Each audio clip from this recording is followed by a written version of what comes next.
సుమన్ టీవీలో మీ personal and business promotions కోసం కింది నెంబర్కి కాంటాక్ట్ చేయండి. కర్నూలు అసెంబ్లీ పరిధిలో అభ్యర్థుల ప్రచార పర్వం జోరుగా సాగుతుంది. కాంగ్రెస్ తరపున ఎమ్మెల్యే అభ్యర్థిగా నామినేషన్ దాఖలు చేసిన షేక్ జిలానీ బాషా ప్రచార పర్వంలో ముందుకు దూసుకువెళ్తున్నారు. ఈ నేపథ్యంలో తనతో మాట్లాడే ప్రయత్నం మనం ఇప్పుడు చేద్దాం. సార్ చెప్పండి, మీ ప్రచార పర్వం ఏ విధంగా సాగుతుంది? ప్రజల నుంచి ఎలాంటి స్పందన వస్తుంది? ప్రచారం చాలా జోరుగా సంతోషంగా జరుగుతుంది. ప్రజలు బ్రహ్మరథం పడుతున్నారు, పూలమాలలతో సత్కరిస్తున్నారు. కాంగ్రెస్ పార్టీ మీద అభిమానం ఏదైతే ఉందో ప్రజల్లో అభిమానాన్ని ముందుకొచ్చి చాటుకుంటున్నారు. ఇన్ని రోజుల్లో వైసీపీ టీడీపీ మధ్యనే పోటీ అనుకున్నారు జనాలు. కాంగ్రెస్ కొద్దిగా లేట్ గా టికెట్ ఇచ్చింది కాబట్టి కాంగ్రెస్ నుంచి ఎవరు వస్తారా అని వేచి చూడడం అనేది సత్యం, నిజం. కాంగ్రెస్ నుంచి ఒక వ్యక్తి వచ్చినాడు, అది ముస్లిం మైనార్టీ, మన మైనార్టీ క్యాండిడేట్ వచ్చినాడు అని చెప్పి ఎస్సీ మైనార్టీలు గానీ, క్రిస్టియన్ మైనార్టీలు గానీ, ముస్లిం మైనార్టీ గానీ, బీసీ సోదరులు గానీ, ఓసీ సోదరులు గానీ ఆదరించి కాంగ్రెస్ పార్టీ వస్తేనే మేము కాంగ్రెస్ పార్టీ నీడలో సుఖంగా భద్రంగా ఉండగలుగుతామని వాళ్ళు సొంతంగా వచ్చి వాళ్ళ వ్యూస్ ను వ్యక్తపరచడం జరుగుతుంది. కాంగ్రెస్ పార్టీ రాకుంటే మా బతుకులు ఎంత ఇబ్బందికరంగా ఉంటాయో అనేది కూడా చాలా భయపడుతూ వాళ్ళు మాట్లాడడం జరుగుతుంది. సెంటర్ లో కాంగ్రెస్ పార్టీ, రాహుల్ గాంధీ గారు ప్రధానమంత్రి కావడం చాలా అవసరం ఉంది ఇప్పుడున్న పరిస్థితుల్లో. ఏదైతే మోడీ గారు నిర్ణయాలు తీసుకుంటున్నారో, మోడీ గారికి ఎవరైతే ఒత్తాసు పలుకుతున్న పార్టీ టీడీపీ వైసీపీ ఉందో, ఈ రెండు పార్టీలకు కూడా బుద్ధి చెప్పాలి. మోడీ గారు ఈసారి ప్రధానమంత్రి అయితే రిజర్వేషన్లు ఏదైతే తీసేయాలని చూస్తున్నాడో రిజర్వేషన్లు తీసేస్తాడు. ఎస్సీ మైనార్టీలు గానీ, బీసీ వర్గాల్లో గానీ ఈ భయం అనేది చాలా ఉంది. ముస్లిం మైనార్టీలో కూడా ఈ భయం ఉంది. ఎన్ఆర్సీ వస్తే, సిఏఏ వస్తే మనం ఇండియా నుంచి ఏమైనా పాలదొరుకుతాలేమో అనే భయం కూడా ఉంది. ఏదైతే మణిపూర్ లో ఘటన జరిగిందో ఆ ఘటన తర్వాత క్రిస్టియన్ మైనార్టీస్ లో కూడా చాలా భయం ఏర్పడింది. సో మోడీ గారు ఎట్టి పరిస్థితుల్లోనూ ప్రధానమంత్రి కాకూడదు. మోడీ గారు ప్రధానమంత్రి కాకూడదంటే వాళ్ళకు ఒత్తాసు ఎవరైతే పలుకుతున్నారో టీడీపీ డైరెక్ట్ అలయన్స్ పెట్టుకొని, వైసీపీ ఇండైరెక్ట్ అలయన్స్ పెట్టుకొని ఎవరైతే వాళ్ళ భుజాలు మోస్తున్నారో మోడీ గారిని వాళ్ళ భుజాల మీద, వాళ్ళు రెండు పార్టీలను ఓడించి కాంగ్రెస్ పార్టీని బలపరిచి కాంగ్రెస్ పార్టీ ఈ రాష్ట్రంలో, దేశంలో అధికారంలో వచ్చేటట్టు చూసి మనమంతా అన్నదమ్ములాగా సంతోషంగా అలా బతకాలంటే కాంగ్రెస్ పార్టీ అవసరం చాలా ఉందని ప్రజల్లో ఆల్రెడీ డిసైడ్ అయిపోయినారు. అది వచ్చేసింది ప్రజల్లో. సో మనం ఏంటంటే మేము క్యాండిడేట్ ఉన్నాము, మాకేంటి అంటే ఓటేసే పరిస్థితులు ఉన్నారు. మేము పెద్దగా ఏం కష్టపడాల్సిన అవసరం లేదు. ప్రజల ఆశీర్వాదాలు మా మీద ఉన్నాయి, ప్రజల ఆదరణ మా మీద ఉంది. సో డెఫినెట్ గా భారీ మెజార్టీతో కర్నూలులో నేను గెలవబోతున్నాను, షేక్ జిలానీ బాషా. తర్వాత ఎంపీ అభ్యర్థిగా రాంపుల యాదవ్ గారు గెలవబోతున్నారు. సో ఈ రెండు అయితే 100% గ్యారంటీ షూర్.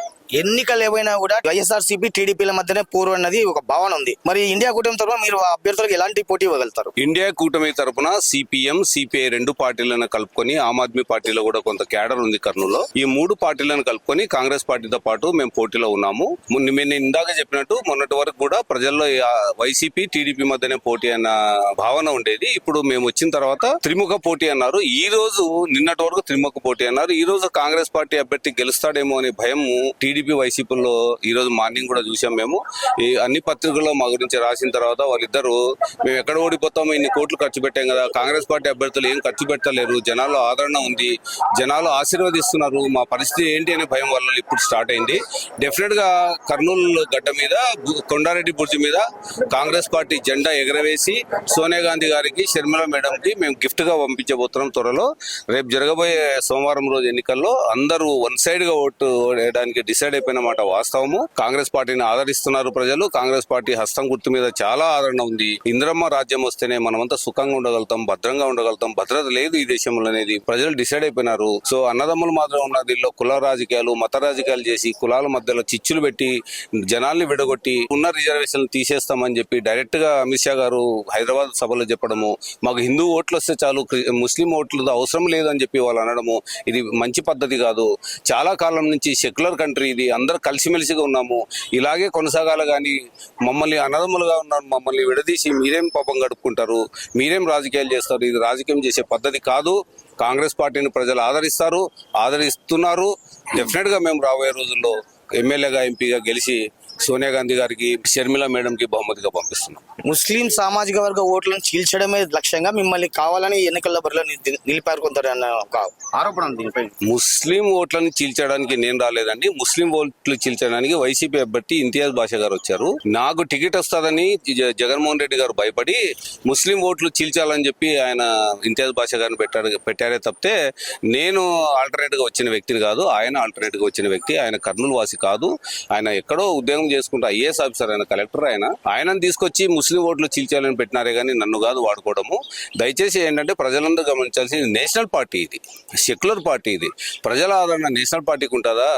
ఓటు బ్యాంకు వైసీపీకి ఎక్కడి నుంచి వచ్చింది?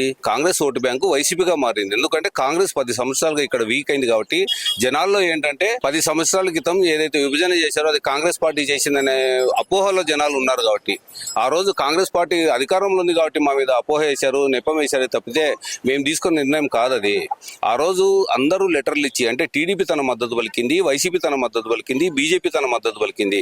తద్వారానే కాంగ్రెస్ పార్టీ విభజన చేసింది తప్పితే కాంగ్రెస్ పార్టీ సొంతంగా తీసుకున్న నిర్ణయం కాదు. ఆ రోజు ఏంటంటే మేము అధికారంలో, అంటే కాంగ్రెస్ పార్టీ అధికారంలో ఉంది కాబట్టి మా మీద నెపం వేశారు, మా మీద బురద జల్లినారు. కానీ అది యాక్చువల్గా అందరూ ఒప్పుకున్న తర్వాతనే చేసిన నిర్ణయం అది. సో జనాలు మమ్మల్ని 10 ఏళ్ళు దూరం పెట్టిన మాట వాస్తవము. 10 ఏళ్లలో జనాలు 5 ఏళ్ళు టీడీపీకి, 5 ఏళ్ళు వైసీపీకి అధికారం ఇచ్చిన తర్వాత జనాలు అర్థమైందంటే అభివృద్ధి అనేది కాంగ్రెస్ పార్టీతోనే సాధ్యమవుతుంది, వేరే పార్టీలు అభివృద్ధి చెందలేవు, చేయలేవు. వాళ్ళు తమ పబ్బం గడుపుకోవడానికి అధికారం వచ్చిన తర్వాత టీడీపీకి అధికారం వస్తే వైసీపీ మీద కక్ష సాధింపు, వైసీపీకి అధికారం వస్తే టీడీపీ మీద కక్ష సాధింపు తప్పితే ఇక్కడ ఏమీ లేదు.